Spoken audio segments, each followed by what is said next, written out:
हम लोग प्रश्नावली 9.1 का क्वेश्चन नंबर 9 को हल करेंगे। तो देखिए क्वेश्चन नंबर 9 में लिखा है कि एक मीनार के पाद बिंदु से भवन के शिखर का उन्नयन कोण कितना डिग्री है, 30 डिग्री है, और भवन के पाद बिंदु से मीनार के शिखर का उन्नयन कोण 60 डिग्री है। यदि मीनार 50 मीटर ऊंची हो तो भवन की ऊंचाई ज्ञात कीजिए। ठीक है, तो देखिए सबसे पहले यहाँ पे जितने भी क्वेश्चन रहता है उनका पहले फिगर बनाएंगे और उसी फिगर में सारा लॉजिक छिपा रहता है कैसे क्वेश्चन को हल करेंगे। ठीक है, देखिए सबसे पहला काम इसमें पहले फिगर बनाते हैं। लिखा है कि एक मीनार के पाद बिंदु से भवन के शिखर का उन्नयन कोण 30 डिग्री है। तो सबसे पहले यहाँ से क्या बना लेते हैं हम लोग, एक यहाँ पे मान लेते हैं एक ज़मीन है। ठीक है, इस ज़मीन में यहाँ पे मान लेते हैं एक ठो क्या है कि एक मीनार है। क्या है, एक ठो मीनार। यहाँ पे मान लिए ये क्या है दोस्त, मीनार है। तो यहाँ पे ये मीनार है, यहाँ पे जब मीनार है तो ये कितने एंगल बनाएगा, तो 90 डिग्री एंगल बनाएगा। तो ये मीनार बन गया। ओके, और ये क्या है, ज़मीन। तो यहाँ से इसको लिख देते हैं, ये है क्या, तो ये है मीनार। ठीक है, तो ये मीनार देखा है। तो लिखा है कि एक मीनार के पाद बिंदु से भवन के शिखर का उन्नयन कोण कितना डिग्री है, 30 डिग्री। तो यहाँ पे मीनार है और साथ ही साथ एक ठो क्या है, भवन भी है। तो यहाँ पे बगल में बना लेते हैं इधर क्या, भवन। क्या बना लिए, भवन। ठीक है, तो यहाँ से एक बना लिए भवन। तो लिखा था कि मीनार के पाद बिंदु, तो यहाँ पे क्या है दोस्त, ये तो शिखर बनेगा और ये क्या बनेगा, पाद बिंदु। तो लिखा है कि मीनार के पाद बिंदु, तो ये मीनार का क्या बन गया, तो ये मीनार का बन गया पाद बिंदु। और भवन का शिखर, तो ये क्या है दोस्त, ये यहाँ से है भवन। ये वाला क्या बन गया, यहाँ से आप इसको क्या बोल सकते हैं, भवन। क्या बोल सकते हैं, भवन। तो लिखा है कि एक मीनार के पाद बिंदु, तो पाद बिंदु ई बनेगा। और भवन का शिखर, तो भवन का शिखर कौन बनेगा, ई बनेगा। तो मीनार के पाद बिंदु और भवन के शिखर का जो उन्नयन कोण है वो कितना डिग्री दे रखा है यहाँ से, तो दे रखा है यहाँ से 30 डिग्री। कितना डिग्री, 30 डिग्री दे रखा है। ठीक है, तो क्या बोला, ध्यान से सुनिए, इसी को बनाने में दिक्कत होगा फिगर को। सबसे पहले बोला कि एक मीनार है, इस मीनार के पाद बिंदु, तो मीनार का पाद बिंदु बन गया। और भवन का शिखर, तो बगल में कहीं भवन है और ये भी 90 डिग्री बनाता होगा।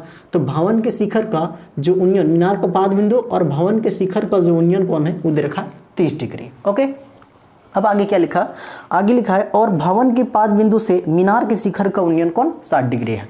अब बोला कि भवन का पाद बिंदु से, तो भवन का पाद बिंदु ही बनेगा।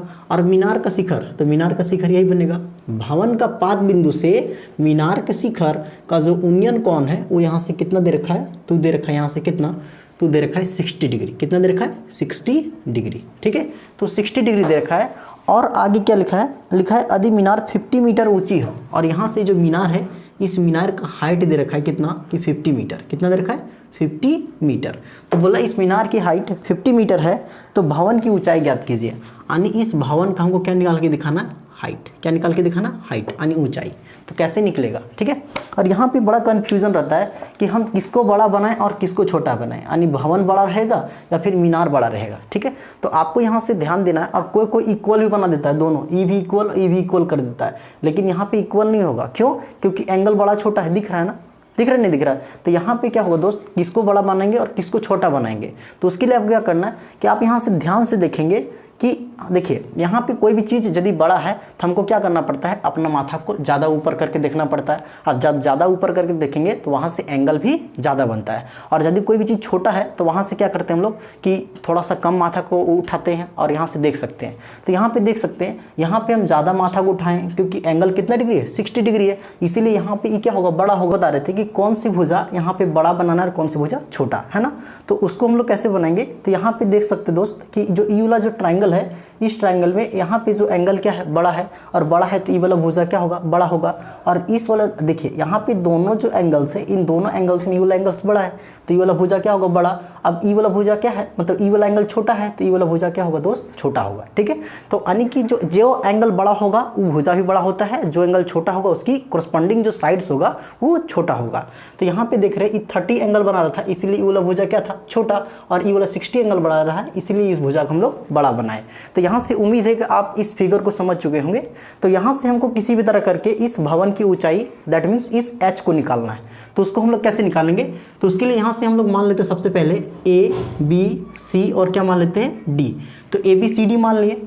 तो इसमें देख रहे हैं कि इसमें दो ट्रायंगल बन रहा है। कौन सा, एक बन रहा है ए बी सी पहला ट्रायंगल, और दूसरा ट्रायंगल बन रहा है डी सी बी, है ना। तो यहाँ पे दो ट्रायंगल बन रहा है और इन दोनों ट्रायंगल में हम लोग चलेंगे और किसी तरह हम लोग रिलेशन ढूंढ के इस एच का मान निकाल लेंगे। तो देखिए कैसे यहाँ से सॉल्व करेंगे। तो सबसे पहले यहाँ से हम लोग लिखते हैं माना, क्या लिखेंगे, कि माना कि क्या मान लेंगे हम लोग कि भवन की ऊंचाई, क्या मान लेते हैं यहाँ से, भवन की ऊंचाई इज इक्वल टू, मान लेते हैं यहाँ से कितना, कि भवन की ऊंचाई इक्वल टू h, है ना।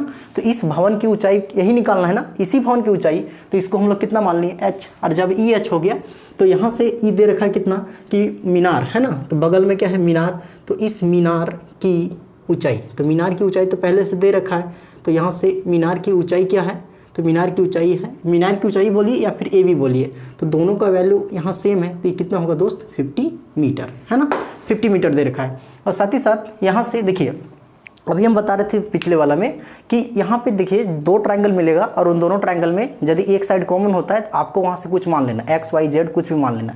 तो यहाँ से देख रहे हैं कि 2 ट्रायंगल इसमें बन रहा है ए बी सी और इसमें बन रहा है डी सी बी। तो इन दोनों ट्रायंगल में देख रहे हैं कि यहाँ जो बी सी भुजा है वो क्या है, दोनों में कॉमन है। दैट मीन्स यहाँ पे हम लोग इसको मान सकते हैं क्या, एक्स, क्या मान सकते हैं, एक्स, है ना। क्यों माने, क्योंकि क्वेश्चन को सॉल्व करने के लिए इसको हम लोग क्या मान लिए, एक्स मान लिए, ठीक है। तो यहाँ पे x मान लिए, अब यहाँ से इसको हल कर लेंगे और आपको किसको मानना है, जो यहाँ से दोनों में कॉमन होगा। तो इस ट्रायंगल में कॉमन आ रहा था क्या, इसमें BC आ रहा था, इस ट्रायंगल में क्या आ रहा था, BC। दैट मीन्स BC दोनों में कॉमन था, इसलिए हम लोग मान लिए x। तो देखिए यहाँ से कैसे हल करेंगे, तो यहाँ से BC भी लिख लेते हैं, तो BC इक्वल टू कितना होगा, यहाँ से x हो जाएगा। तो अब हम लोग चलेंगे समकोण त्रिभुज, किसमें, समकोण त्रिभुज ABC में, है ना। तो पहले चलते हैं हम लोग समकोण त्रिभुज कौन में, ABC में। तो ABC में चलते हैं, तो यहाँ से क्या लेंगे दोस्त, तो tan लेना पड़ेगा। क्यों, क्योंकि यहाँ से क्या है, लंब और आधार, ये तो 90 डिग्री है, 90 डिग्री सामने वाला कर्ण, तो ये लंब और आधार, और लंब और आधार में रिलेशन होता है tan में। तो यहाँ से लेके चले हम लोग क्या, कि tan थीटा इक्वल टू, हम लोग जानते हैं क्या होता है, क्या होता है, लंब बटे में आधार, लंब बटे में आधार। तो यहाँ से लंब बटे में आधार हो गया, तो tan का tan रहेगा। अब इस थीटा का मान आप कितना लेंगे, 30 लेंगे, 60 लेंगे। तो यहाँ पे थीटा का मान कितना लेना पड़ेगा, 60, क्योंकि इस वाला जो ट्रायंगल है, इस ट्रायंगल में एंगल कितना है, 60 है, इस वाला ट्रायंगल में एंगल 60 है, आप देख सकते हैं 60 है। तो यहाँ पे क्या लेना पड़ेगा हमको, 60 डिग्री इक्वल टू लंब। तो इस लंब का वैल्यू कितना है, तो वो है कितना, कि लंब लिख लेते, पहले क्या बनेगा, AB, और इसमें आधार बन जाएगा कौन, BC। तो यहाँ BC हो गया। तो अब यहाँ से लिख सकते हैं कि tan 60 का मान आपको पता है कितना है दोस्त, तो tan 60 का मान √3 इक्वल टू AB। तो इस AB का मान दे रखा है कितना, 50 अपॉन BC का मान x। तो कुछ नहीं, नीचे तो 1 है, तो क्रॉस मल्टीप्लाई करेंगे तो कितना होगा, √3 इंटू कितना होगा, x इक्वल टू कितना होगा, 50। तो x इक्वल टू आएगा तो 50 अपॉन कितना आएगा, √3। तो यहाँ से x का मान निकल गया, यानी इस x का वैल्यू हम लोग निकालने कितना, कि x का वैल्यू निकालने 50 बटे √3, ठीक है। अब उसी तरह हम लोग फिर से चलेंगे दूसरा ट्रायंगल। तो लिखते हैं यहाँ से क्या, पुनः, किसमें, पुनः ट्रायंगल DCB में, है ना, पुनः समकोण त्रिभुज, समकोण त्रिभुज DCB में, है ना। अब DCB में चलते हैं, तो फिर से यहाँ से लेना पड़ेगा हमको tan। क्यों, क्योंकि ये लंब है आधार है, और लंब और आधार में रिलेशन tan में होता है। तो यहाँ पे लेके चलेंगे क्या, tan थीटा इक्वल टू, फिर से वही फॉर्मूला, लंब बटे में आधार, लंब बटे में आधार, यही फॉर्मूला होता है। तो यहाँ से क्या होगा कि यहाँ पे क्या है, tan, तो tan का tan रहेगा, और इस थीटा का मान आपको कितना लेना है, तो यहाँ से देखिए इस ट्रायंगल में थीटा का मान कितना है, 30 है ना। तो यहाँ पे 30 इक्वल टू लंब, तो इस लंब का वैल्यू h अपॉन आधार का वैल्यू x, है ना। या फिर आप इसको ऐसे भी ले सकते हैं कि लंब कौन बनेगा, यहाँ से DC, लंब बनेगा DC अपॉन यहाँ पे आधार कौन बनेगा, तो बनेगा BC। तो यहाँ से क्या हो जाएगा कि tan कितना होगा, tan, अब 30 का वैल्यू बैठाते हैं ना, तो tan 30 का वैल्यू 1 बटे √3 इक्वल टू DC। तो इस DC का मान कितना है, तो h है, और इस BC का मान दे रखा है कितना है, यहाँ से x है। तो यहाँ से बस क्रॉस मल्टीप्लाई करते हैं, तो 1 इंटू एक्स कितना होगा, x इक्वल टू यहाँ से कितना होगा, √3 इंटू क्या हो जाएगा, h हो जाएगा, ठीक है। तो अब आपको क्या करना है कि यहाँ से इस x का मान इसमें रख देना है, ठीक है। इसमें x का मान देखिए, x का मान यहाँ पे निकालना क्या है हमको, इस h को निकालना है ना, तो x का मान हम लोग इसमें रख देंगे और h का मान निकाल लेंगे। तो यहाँ पे इसको मान लेते हैं क्या, समीकरण 1। तो लिखेंगे समीकरण 1 में, समीकरण, आप इसमें भी x का मान रख देंगे तो h का मान निकल जाएगा, लेकिन यहाँ से x का मान हम लोग इसमें रख देते हैं। तो क्या होगा, समीकरण 1 में x का मान रखने पर, तो समीकरण 1 यहाँ से कौन था, x equal to √3 into h, यही था समीकरण 1। और इसमें हम लोग किसका मान रखेंगे, x का।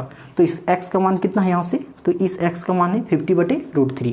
तो x का मान यहाँ पे कितना रखेंगे हम लोग, कि 50 बटे √3 इज इक्वल टू √3 इंटू कितना होगा, √3 इंटू एच, है ना। इधर √3 इंटू एच तो रहने दिए, उसको कोई मतलब नहीं है। यहाँ पे x था, बस इस x का मान आपको बैठाना 50/√3। मतलब यहाँ पे समीकरण 1 जो था ना, इसमें आपको x का वैल्यू बैठा देना है। तो x का वैल्यू आप लाए थे कितना कि 50/√3, तो उसको बैठा दिए। अब यहाँ से इसके नीचे कुछ नहीं, कितना है 1 है, तो 50 को यानी इसको इससे मल्टीप्लाई करना, इसको इससे, तो यहाँ से क्या होगा, यानी इसको इससे पहले कर लेते हैं, तो कितना होगा √3 इंटू पूरा से मल्टीप्लाई होगा, दैट मीन्स √3 इंटू कितना होगा h इक्वल टू 50 इंटू 1, तो कितना होगा 50, यानी इसको इससे मल्टीप्लाई कर दिए, इसको इससे कर दिए।